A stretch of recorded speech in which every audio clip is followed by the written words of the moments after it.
Hey, what's going on, guys, and welcome to the Christopher Mark Show. So today I have a privilege of meeting a person who embodies everything vibrational, frequency, energy, but also healing, nurturing, and loving. Michou, can you tell everybody your full name and what do you do? Hello, everybody. Thank you for having me, first of all. My name is Michou Olivera. Pronouns are proudly she and her, and I am a host of things. I am a guide for psychedelic practice. I'm also an integration specialist. I'm also a psychedelic researcher with primary experience with mushrooms of the psilocybin variety and LSD. I help people to achieve inner greatness, inner harmony, inner peace by way of mindfulness and consciousness expansion tools of understanding, and to bring community together. So I also host a couple of different groups for people on the path of psychedelic healing, psychedelic consciousness expansion on Zoom once a week. So how do, so when someone comes to you, right, what do you find that is the common thing that they have? Because you're in a specific modality in what you do, right? And so it's more so what is it that people are going through that they're looking to explore that you can kind of guide them through? Is there a specific, person? Yeah. And so there's also, I can speak to this piece, but also I can speak to the piece of the person who is looking for something to help them without them having the accountability in the process. So there's two people that I have approached me. The first person is somebody who has been on a path more than likely on their life for a number of years, and they've been seeking help with mental health or even with Western medicine help to fix or heal what's happening in here or in here. And so they've reached the end of their rope. They're desperate. They haven't had any support that's been helping them, and they have the intuition way far back in their minds that mushrooms could be helpful to them. I've heard that mushrooms are helping a lot of people, or I've done a ton of research and I feel inspired to take this path. This is a person who is ready to face themselves, really, to look at what is potentially theirs to be working with, to be relieving, rather than looking outside of themselves for a solution other than right? I'm listening, yeah. So yeah. The person who is ready to be facing what is theirs to work with, to heal, accept, release, to forgive, this is a person who is intuitively inspired to seek consciousness tools of understanding. Psychedelics, mushrooms, LSD, ayahuasca, all the things. Do you think that in what you do, it's helping people to tap into the part of their subconscious which is unconscious, like that aspect of their mind? Is that kind of what you're kind of guiding them through as far as that? Because I know for some people they don't might not understand what the subconscious, there is an unconscious mind that's what allows for you to see the things that you're going to see in that experience, or in you guiding people through that. Is that kind of where you take people to? Exactly. Really what it is the beginning foundation of mindfulness. So these are basically the underlying structures or foundational aspects of being able to understand what mushrooms or LSD or other psychedelics are going to bring to your awareness, your conscious awareness. So for most part of what I'm doing is working with mindfulness to help people to understand their own consciousness as it emerges, as it starts to come through, right? So the way that this is really working well, I'm watching a lot of people have much success, is to empower them to trust their own inner voice, right? Rather than looking for someone else to tell them what to do. Ideally, this process empowers you to listen to your own voice and to trust it, and to realize that you're safe and you're the one who has all the answers that you could ever possibly need. So when you decided that this was going to be your path,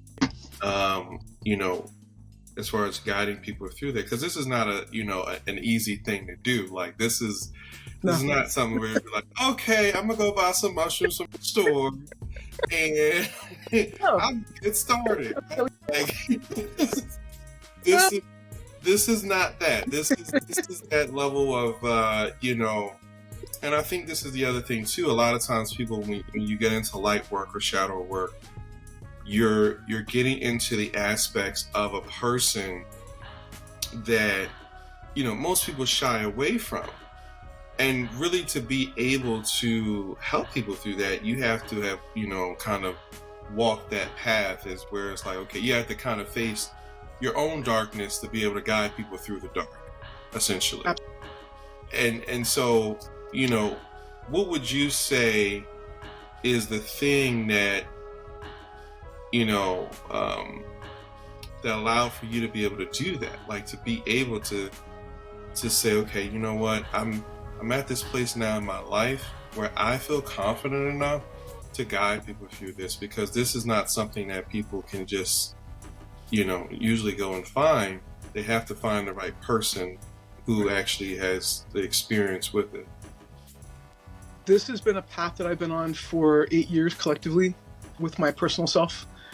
This path was really started in 2018 when I took my first reintroduction back into mushrooms again, January 3rd, 2018. I took a macrodose of golden teachers, 3.5, 4 grams, something like that. Had a really interesting journey, nothing too profound, but the following weeks were incredibly exceptional in the sense that my gifts of psychic understanding or intuition were catapulted through the roof. I was intuiting way more than I ever have, and it was pretty wild. And it took me a few months to really understand really what that was showing me. I made the decision, though, that January that I needed to do this once a month. I needed to have a day that I took myself to a different place than alcohol was taking me for 38 years. I was a daily drinker. I was a daily escape artist of my entire life. And I really wanted to get away from what I was being shown intuitively, that I was here for a really specific purpose. I didn't think I was worthy of that, or that I could have that responsibility. So I ran my entire, at that time, 48 years of running. And what mushrooms really did for me was they allowed me to see beyond my fear, to see the truth of what I was afraid of, and what I was believing, which was a lot of narratives that were outdated, not true, outright lies, basically, of who I was, what my truth was, all the different things, all the different excuses, right? So over a course of 2 years, I macrodosed every month. I had a series of very profound realizations and understandings about myself and about collective consciousness, universal truth, and was shown that many people were coming to do this in the very near future. They were coming and they would be showing up in my message box out in the world. I would hear them and I would understand that they would be coming from either one of two places: ready to come home to truth and accountability of their own suffering, of what they're contributing to of that suffering, and those that are looking for just to keep having something else take their suffering away for them. And so 2 people have showed up in my space, in my circle, in my life. And over the last now 6 years of professional work in this field, I have learned to listen to the truth of a person, to listen to the origin of their need, essentially. Yo, that is so powerful. I don't think, and I'm kind of like,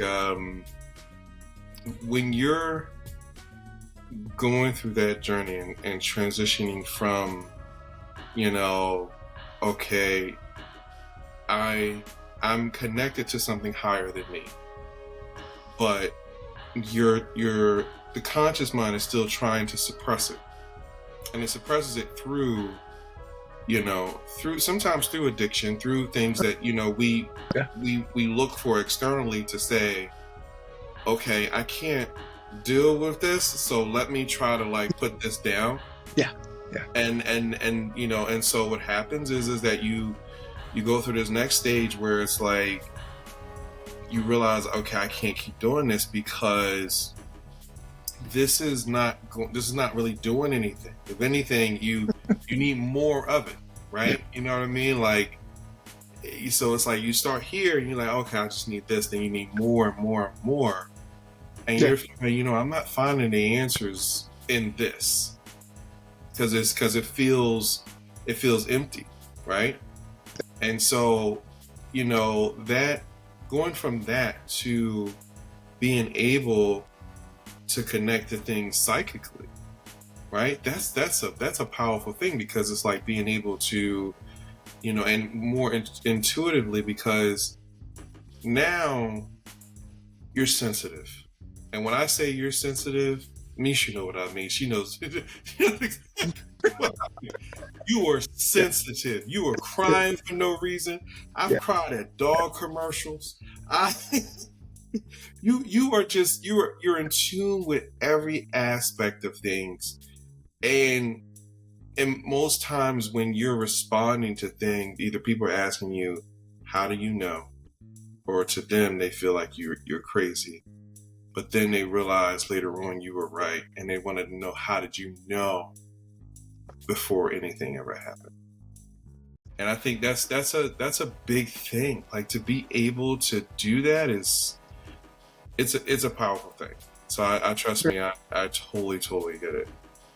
It Yeah. was, I mean, what was really wild was when I was in 2018, that was kind of like the beginning. It was like the preview. And I feel the mushrooms were, the mushrooms in a way tricked me. They were like, show me the bright light, show me the colors. And I was like, I was always somebody who loved the deep dive. So macrodosing was where it was at for me. And I would have these journeys that were just profound, 7-8 hours. I don't even know where I am, but I'm having a blast, and I'm really connecting to some deep understanding, deep forgiveness, deep gratitude, things I've never felt as an adult woman in my entire life, ever. And I kept going, and I kept feeling this need that something's in this space that I really need to be seeing, I need to be experiencing, and I need to keep doing this once a month. I was at the time on the verge of being homeless. I just injured both my shoulders the prior year. So I was looking at homelessness. I was in a very severe life crisis, and I was really freaking the hell out. I didn't know what I was going to do. And the answers and the support that I had around me were very nil. I didn't have much. And I was really in a huge transition in my life. And I was like, you know what? This is a Hail Mary. I'm going to do something for myself. I'm going to do something that doesn't involve, it didn't feel like running away at the time, even though I was getting high as hell on that one day a month, not in the drinking space. It wasn't I had no idea what intentions were. This is 2018 and 19. So there's no psychedelic community at this time. And I would have these experiences. The journeys were okay, but the weeks following were incredibly profound. And I kept having really huge, profound understandings around future, right? 2019 now is, I've been doing macrodoses for a month now, for 12 months. And now I feel the neuroplasticity in my mind was at an all-time high. And so now I'm having visions of the future, myself in the future, the need to understand mycology in a very deep way, because not only am I supposed to help people with mushrooms, I'm supposed to grow the mushrooms I'm supposed to help them with. And these are all realizations that after the journey, I'm going about my day, I'm driving my car, I'm taking a shower, I'm hiking around the woods of Western Mass with my dog. And these ideas are they're knocking me over. And I'm like, wow, this has to be real. I have to follow this. I have to trust this, right? So then I'm starting to learn all I can about mycology. 2019, I had an awakening with a visitation from 4 white light entities in May. And that basically took my identity. It showed me things that I thought I'd seen a lot in the journeys prior. Hadn't seen nothing. Yeah. I was shown collective suffering, was shown millions of people coming to help themselves with consciousness, with coming home with basically self-actualization, self-realization. I was shown that to trust myself, just to stop running and use my voice to speak truth and not be afraid of that anymore. To not be afraid of the doubt and the imposter syndrome and the fear that I had of what I'm supposed to do in a world that isn't really wanting this, that hasn't wanted this for many, many, many years, generations, if you will. And to really face my darkness, my shadow self. Essentially, my shadow was basically my identity for the most of my life, because that's the culture that I come from, right? That's the culture that we come from. So that was my identity. So what I had to do in those 2 years was really dismantle. Mushrooms dismantled me. For me, they had the wherewithal to shred me down, take me down to dust, so that I could rebuild with truth who I am, what I'm not, right? And to understand this process, not from I'm looking to take these mushrooms to take my anxiety and depression away, but help me understand the cause of my anxiety and depression that I'm contributing to. What am I doing to contribute to the sustainability of that space? within myself. So over these last now 8 years of being on this path, what this really is, when people are ready to come home to themselves, they're in the process of a spiritual awakening, right? They have been broken down. They are in the dark night of the soul, and they're looking to emerge through that, to rise above, right? To rise to the occasion of themselves. So this process ultimately is coming from that place. I have so much to say about this, and I know this is a short show, so I'll keep it to a minimum. But these are all awarenesses based upon 8 years of my own deep dive, and now hundreds of people that have been referred to me, found me on the web, talked to a friend, someone's mom, whoever, all the people, doctors, psychologists referring their treatment-resistant patients to me over these last 6 years. And I have had the honor and privilege of cultivating 20 different types of psilocybin mushrooms to help understand the specifics around what mushroom varieties are really working with depression, anxiety, CPTSD, PTSD, addiction. The way and the means of all of this is very specific. And there's a lot of nuanced information that is not really out there. But there's a lot to share. There's a whole other piece that I don't really go into because of legalities, but LSD is a huge factor in basically the part 2 of people's work with. They start with mushrooms on this path of, I need to help my anxiety and my depression and my grief and grieving, or whatever the opportunities are. They reach a plateau after a certain amount of months or even years of microdosing, and they get to a place where they feel, I kind of feel stuck. I kind of feel like I can't go any further. They're looking for different messages from the mushrooms. What I've learned, the reality that I've been brought to the awareness of, the theory that I've, developed, in my own personal experience, I reached a similar place of stalemate, pause, right? Almost seemed like I couldn't go further, but I was already really aware of so many things and so much gratitude. I'm so heartful. I feel so excited by what I've been shown and where I am, but I'm not going any further, and I can't speak to what I've been shown. Mushrooms have shown me things that are ineffable. They have no language for, right? So what I had the awareness to do was to start microdosing LSD. And what I was shown was that really LSD is a catalyst, right? And what it's catalyzing is a different energy set. These are also fungal medicines, right? LSD is coming from Claviceps propia, which is basically producing ergo or ergotamine when it's synthesized. And these medicines are targeting 2 different places in our bodies. Therefore, our experiences are able to come through at different energies, right? So mushrooms, I'll refer to this chakra chart here. Mushrooms are targeting really root chakra to heart chakra. They're offering ancestral healing, shadow healing, inner child, wound healing, connection to really deep, ancient places within us, right? So when you take mushrooms for a series of months or years, you're healing these areas, you're accessing these lower areas of ourselves. And at some point, you've done this work, you've taken this curriculum, right? And it becomes time to step into the next chapter. LSD, because now this one, right, mushrooms growing in the dark, targeting our darkness, targeting our shadow. LSD is grown in the sunshine, typically on rye plants. It's targeting heart to crown chakras. So now you have this energy of LSD's cognition, high consciousness, creativity, joy. It's next level, and it's massive to basically catapult the growth forward further to really complete the package of this healing of consciousness healing. So I'm watching my clients, all age ranges, right? From 18 to 85 years old, who've been microdosing, and they reach a place and they say, God, I feel stuck, right? I feel like I'm not going further, and I feel like I need to do something different. They already know. They already intuitively know, without knowing, that they've reached the mushroom's cap for this time, this portion of their healing.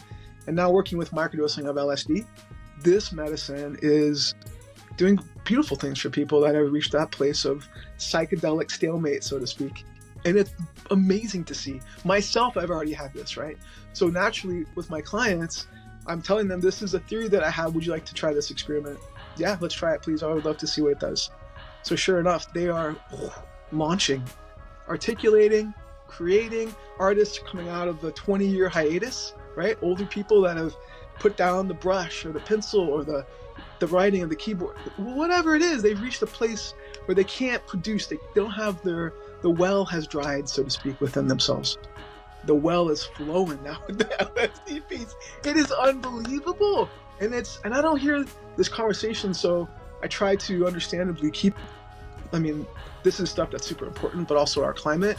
I feel a certain amount of trepidation about being on TikTok or any kind of social media around all this stuff very publicly. This I'm happy to do, and I do like this, but it's kind of a big deal. This is stuff that I'm watching repeatedly patterned now, right?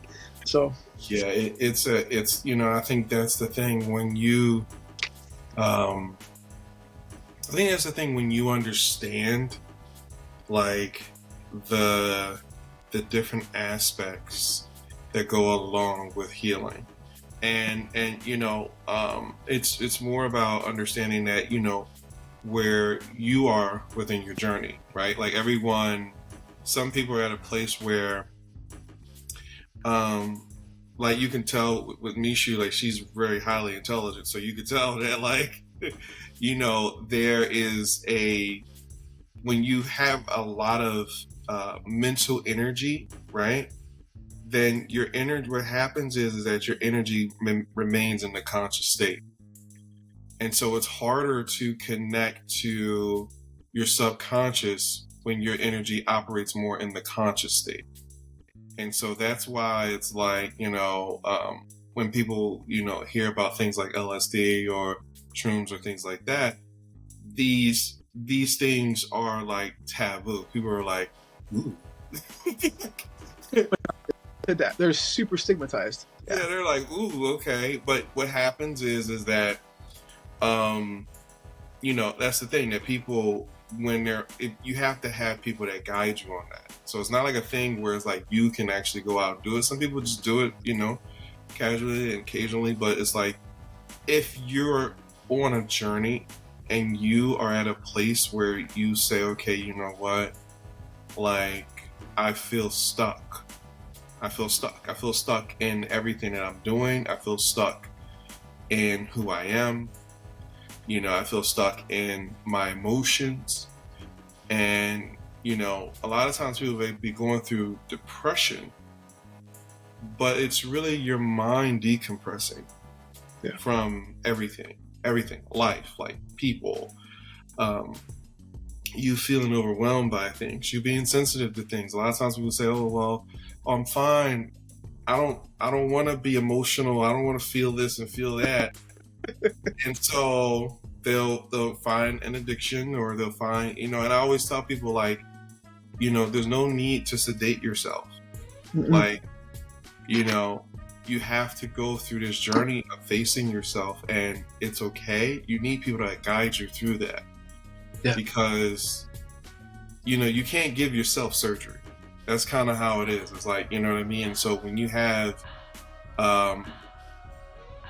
everyone does different things as far as when you're dealing with the holistic practitioner, and there's levels to everything, right? And so it's more so, just understanding that where certain things might not be for you, some things might be. So you just have to really, really, really evaluate.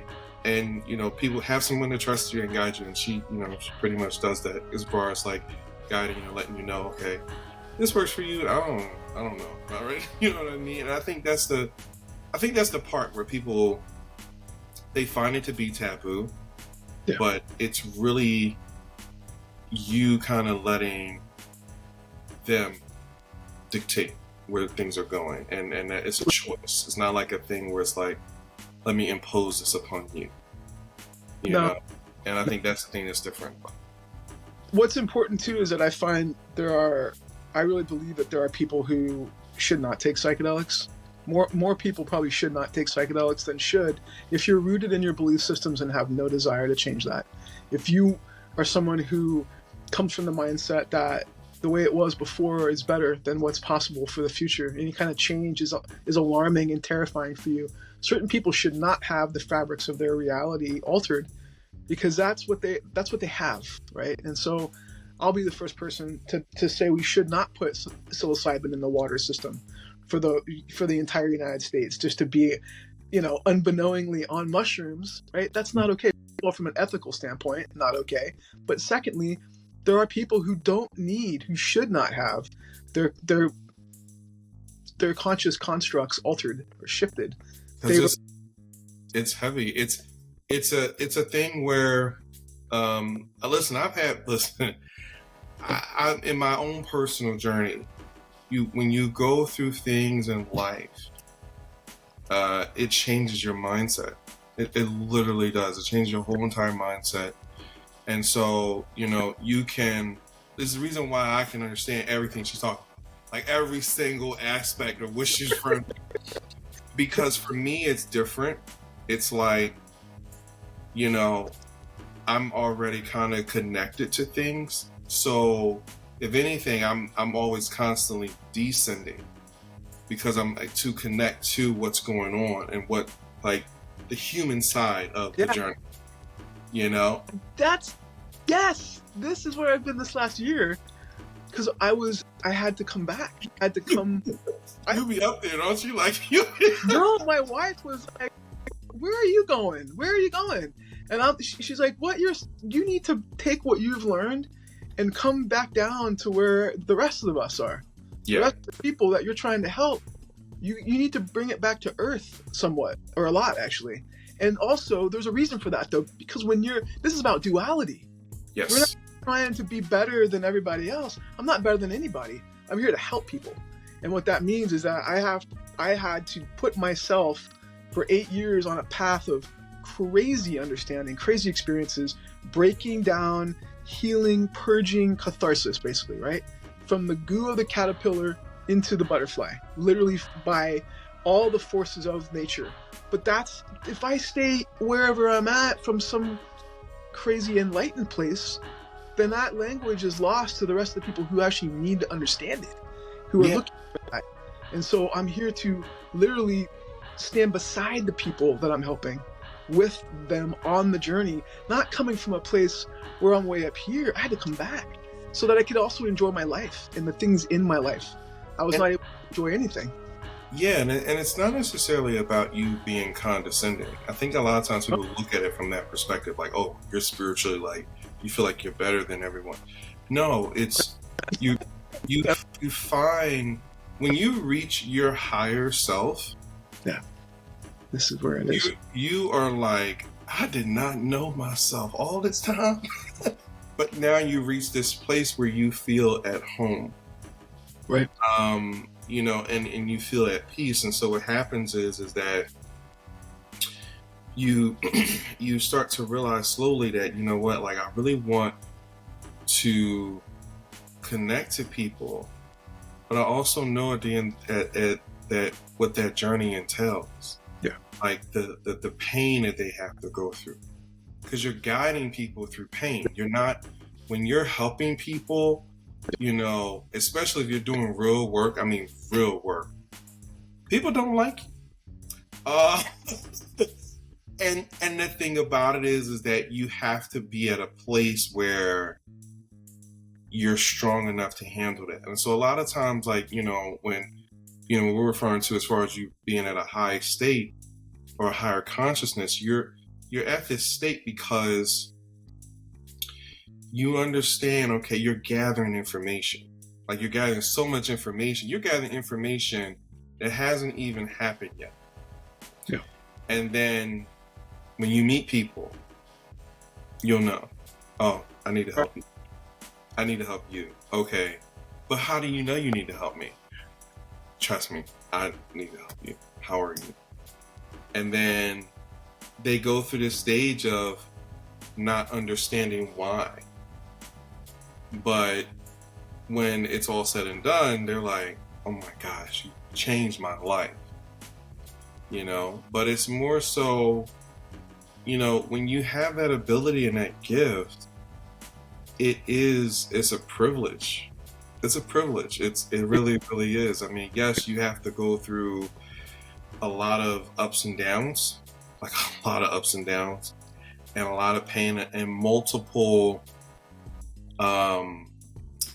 deaths or multiple transitions, right? That you have to go through, because even though we're still alive, your mind breaks down in layers. And so it has certain parts of your belief system has to die in order for new ones to be reborn.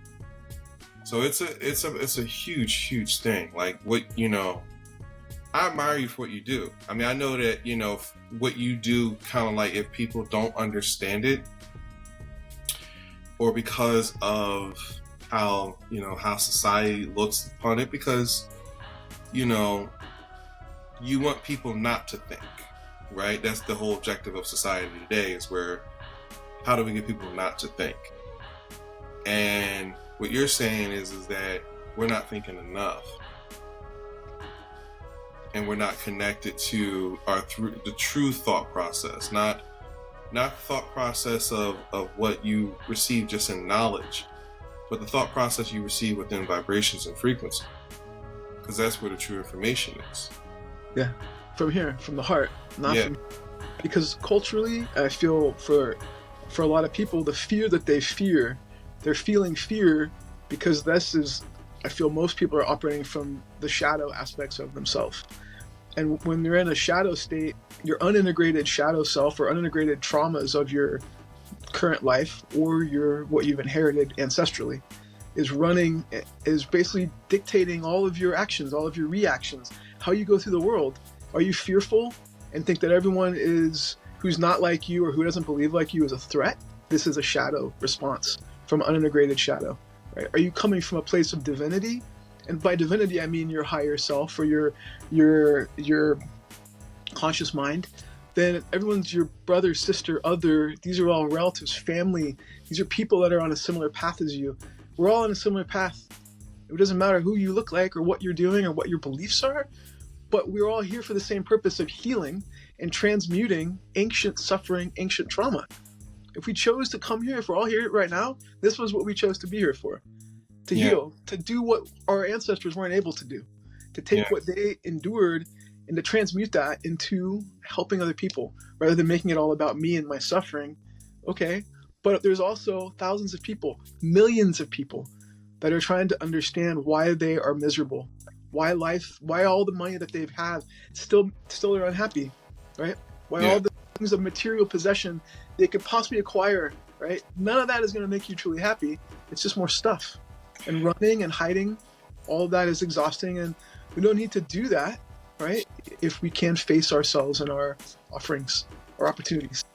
Yeah, because it's when you're trying to, and I think this is the thing. It's like when you're trying to face yourself. A lot of times people say, okay, well, maybe I need money, maybe I need this, maybe I need that, and it's not saying you don't need those things in order to, take care of yourself, have, make a living, do what you need to do, but you have to think, is that defining you, right? Is that giving you an identity, or is it really like designed to have you operate from a place of abundance, and now it's another form of an expanded version of you, right? It's like, a person who is wealthy is not a bad person. No. If they use it for the right things, and if they use it to, okay, how can I support other people and give back and things like that. But if you use it to define yourself, then, you're going to get lost in it. And so it's amazing that, like, being able to do this work, it's beautiful, it's rewarding. Yeah. And it's not easy. It's not for the faint of heart. It's because it's something that you there's a sacrifice that comes along with it that most people wouldn't make. That's why I sometimes I'll say to people, I'm like, and you really don't want to do this, and they're just like, I can do it, and it's just like, I'm like, you really like it's if sometimes I try to describe this to people in the best way that I can. But it's like, imagine there were no walls, there was no ground, there was no sky. And imagine that you are at the center of all of it existing. Like, and everything around you is moving in motion, changing all the time, evolving. and yet you are the one that's constantly still. But that stillness is peace. That's what it's like. Which, Yeah. yeah, that's what it's like. And you know, that's something that is not, you know, most people would be like, what are you talking about? But people who are in this work, you would understand. They'll understand, because it's beautiful. So Michou, let me ask you this. If people wanted to connect with you, how can they find you online? Well, at this time, in this day and age, there's this thing called Google, which surprisingly enough, you're able to put my name in and Okay. find a whole lot of contributions. You're also welcome to find me on Facebook. I am taking a moment to kind of reevaluate my presence online, and really feeling, again, the climate that we face in a lot of different directions is not very hospitable to the work that we're doing, to the idea even of consciousness expansion and all this type of non-Western practice. And so I've chosen to really kind of not be super present online for now. I want to be available for people and not be in a place of persecution. So I'm really trying to be subtle. But I do have a very toned down website. It's very basic, you would say. Not a lot of flashiness. There's a lot of things I need to update as far as putting podcasts I've recently been on, things like that. But really, it's just bare bones, just some basic stuff. You're welcome to find me on LinkedIn, just my first and last name, so Michou Olivera. I also have a Calendly on my website. You're welcome to book appointments for mycology support or for integration, or just for discovery if you've never heard of me and you want to investigate more of what I do. I do offer all of my offerings at sliding scale rates for people across the board, whether you're homeless or have a job in stem cell, doesn't really matter. Access is necessary, and time for people to have real access to this process. And I'm around on social media, but I'm really not active there. But I do post also a weekly integration circle on Wednesday evenings at 7 p.m. Eastern. This is a group for people that are either actively working with psychedelics and who have questions. Maybe you've had a psychedelic experience that's really hard to understand and you'd like some understanding or perspective into it. Or for people that are brand new, that have never worked with psychedelics, but just want to hear some truth from a number of people, not just from me and my experiences, but from some of the folks that have been on this call. I've been on there for over a year, and I've worked with them personally for at least a year in that time. And their age ranges and their genders, everyone's varied. So from 20s people to 70s and 80s. A lot of them are older women, which I totally love, and it touches my heart in all the awesome ways. And these are people who have worked with both mushrooms and LSD. Some of them are very public about it, some of them more discreet, but they're offering beautiful anecdotal pieces of personal experience. A lot of people, there's actually a couple people, one of them is he's actually a family practice physician, so he's a doctor. He likes to join. There's all types of people on this call, but really I post through LinkedIn and Facebook on Wednesday morning. The Zoom link is there if you're interested in joining. Some people join with no cameras or mics just to listen, but it's a community that's safe and compassionate. So I think it's important. Yeah. Do you, and lastly, like, if someone was going on this journey, as far as delving into themselves on an unconscious level, and they say, this is something I'm interested in, but I'm not quite sure if it's for me, what advice would you give them? What I would do is what is tricky now is that there's so many people offering. There's so much community. There's so much research that's been done on a surface level. But there's very few people who have actually done this path and taken this path themselves. So what it becomes really important to do is to find somebody who has personal experience, extensive personal experience, on the path of the mushroom of your interest or of your intuitive curiosity, right? So if it's mushrooms, ideally you want to work with somebody who not just has a couple of journeys under their belt, but who's transformed their entire life with mushrooms. And also, it would be really great if that person was also connected to actual medicine that they're going to be providing. What do they know about not just golden teachers and penis envy, but more mushrooms? Have they grown mushrooms? What types of mushrooms do they work with? There's a theory, MAPS protocol, whatever you want to call it, that taking 5 grams of penis envy with a blindfold on is a way to force a breakthrough. That's not true. I have now had the pleasure and privilege of guiding 185 mushroom journeys, and I've only seen 2 people have a breakthrough, not with that protocol. The people using that protocol having a lot of PTSD, a lot of anxiety. Know your practitioner, know the methods that they employ. Are they offering integration also? To what level of preparation are they going to gear you up for? What's their pricing? All of these things are important. And when you're looking to find a facilitator, really, how do they sound when they talk to you? Does it resonate here? Do you feel safe? Do you feel there's someone that you can trust, that you can work with over time, right? So these are all important pieces of when you're going to be looking for somebody to help you on this path.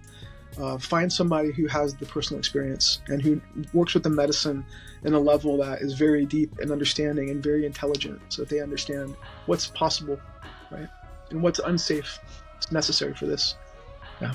I think that's very important, because you have to, when we have anxiety about things, like, it's really because we're struggling with the tangible.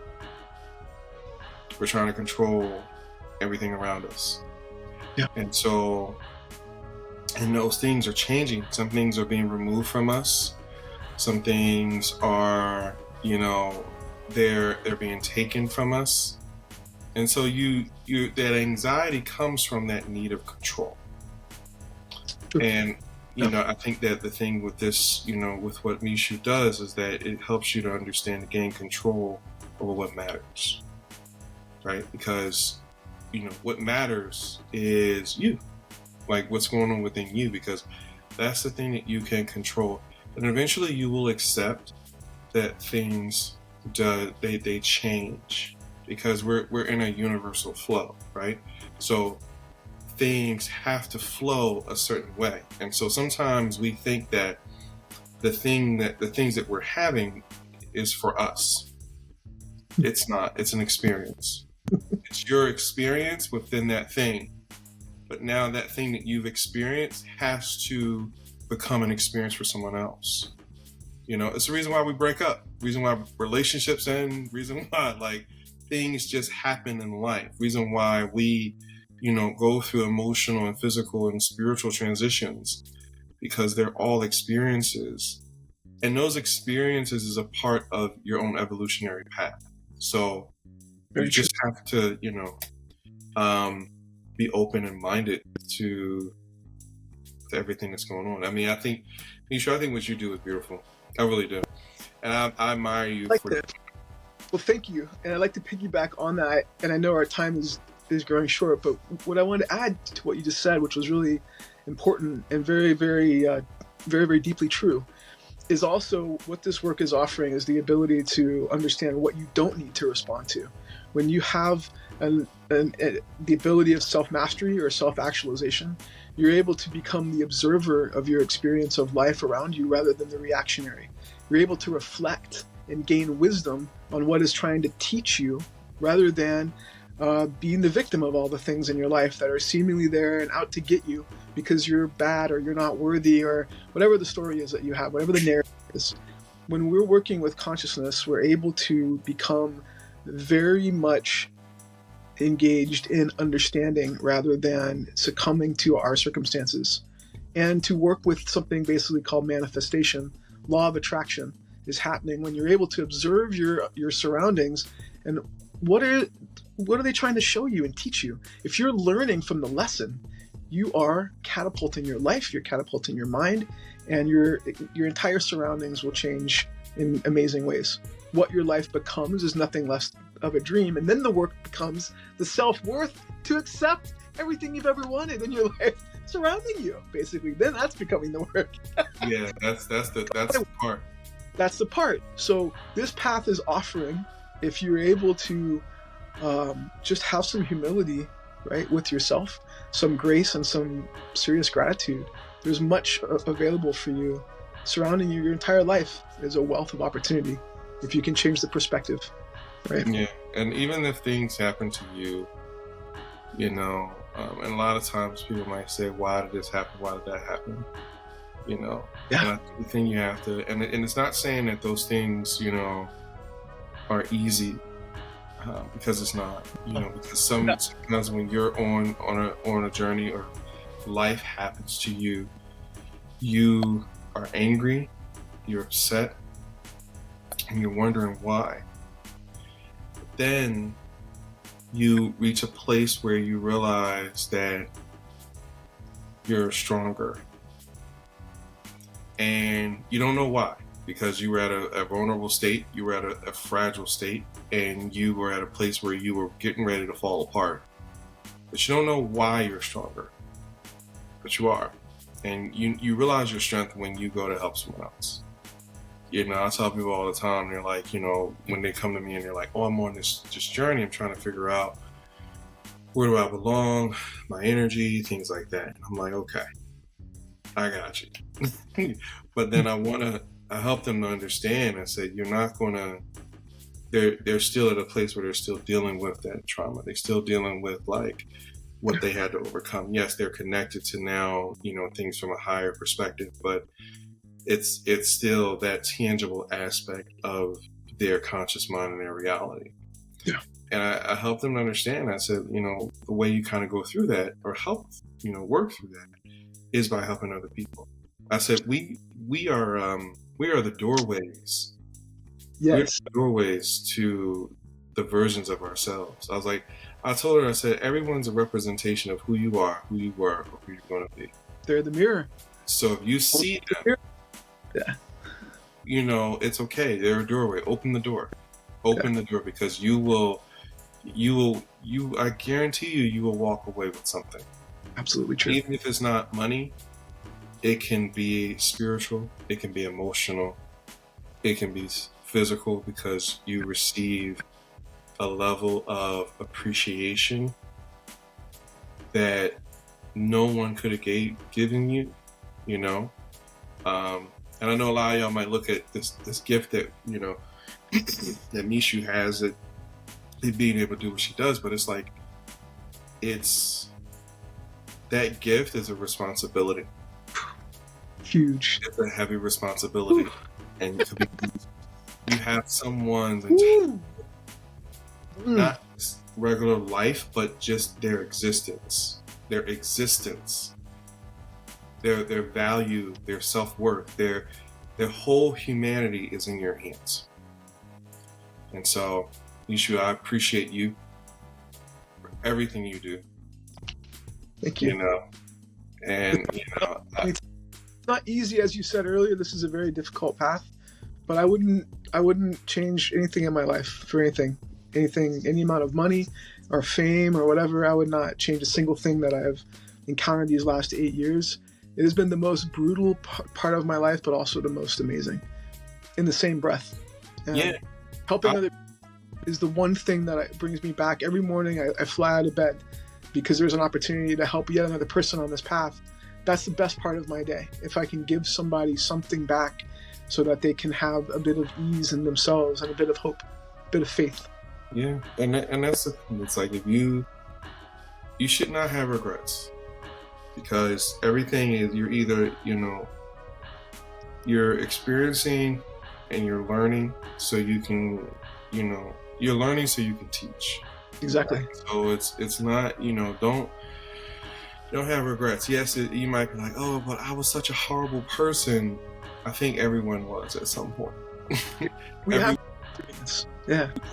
Everyone has been through that stage where they're like, but I feel so horrible about who I was. It's like, yeah, but you also have to ask yourself, you're still here to become something more.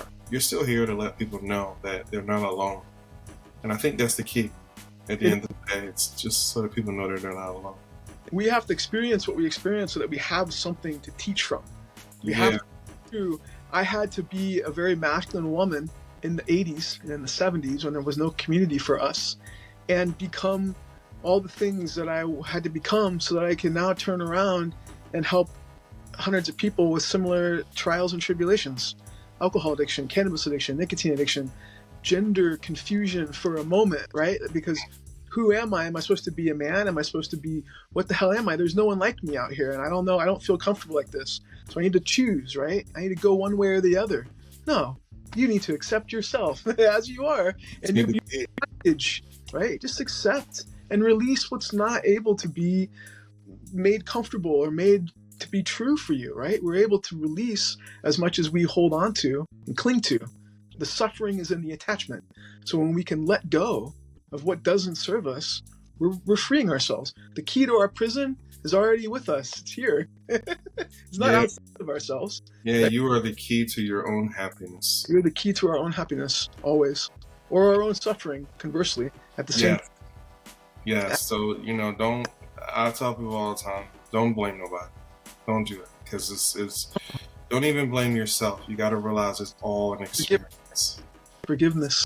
Yeah, don't blame yourself. Like, because you're working through something. You're working through it, which means you're strong enough to work through it. Indeed. So, Michou, thank you so much for joining on the show. I appreciate you and everything that you're doing. Appreciate what you do. Well, likewise to you. I think your heart is gigantic, and people are very lucky if they're able to work with you. Yeah. Thank you. It's a lot of work. Yes, it is. Yes, it's a lot of work. But if you guys are interested in connecting with Michou as well, we're going to have her a part of our community, so you guys can connect from there as well. Okay. Again, I appreciate you joining us on the show, and I will talk to you guys soon. Peace.